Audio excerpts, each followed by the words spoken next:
Hello, this is Aeroland and today we will be exploring what caused the Tenerife airport disaster. Two jumbo jets collided in what became the deadliest plane crash in history. Here's why. On Sunday, the 27th of March in 1977, Pan American World Airlines Flight 1736 and KLM Flight 4805 flying to Canary Islands with 644 people on board the planes. Their destination was Las Palmas in Gran Canaria. The Pan American aircraft was flying from New York with the flight originating in Los Angeles. The KLM plane was flying from Amsterdam and detonated in the airport, injuring one person. There was a phone call warning before detonation.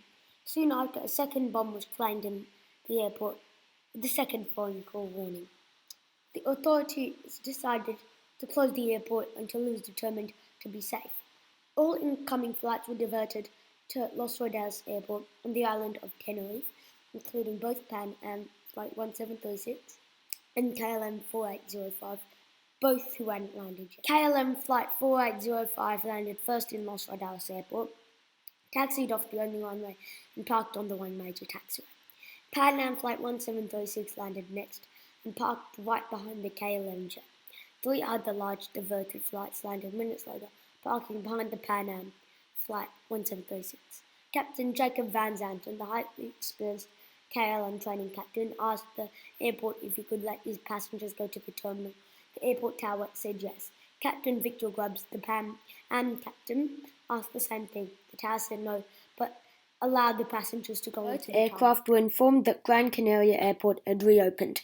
But KLM Flight 4805 was refueling while obstructing Pan Am Flight 1736 from getting out, meaning that the Pan Am plane would have to wait.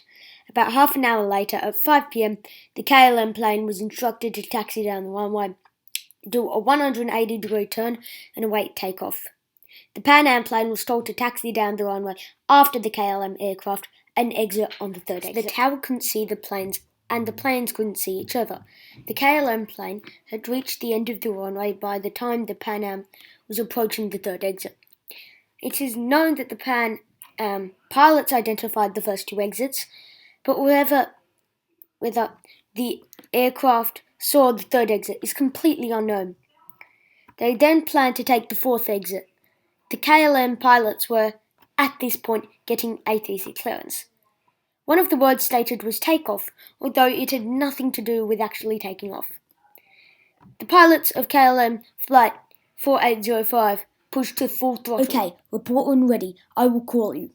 The Pan Am pilots at the same time said, "We're still taxiing down the runway," causing a high-pitched noise audible in the KLM cockpit, the Pan Am cockpit, and the ATC tower.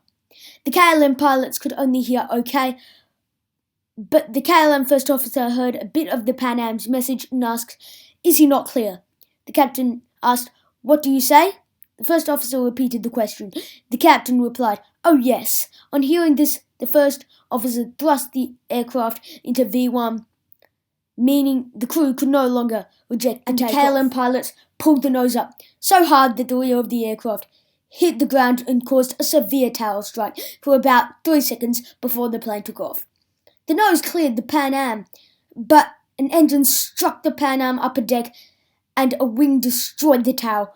The KLM broke in two and disintegrated down the runway, while the Pan Am eventually blew up. The collision destroyed both aeroplanes.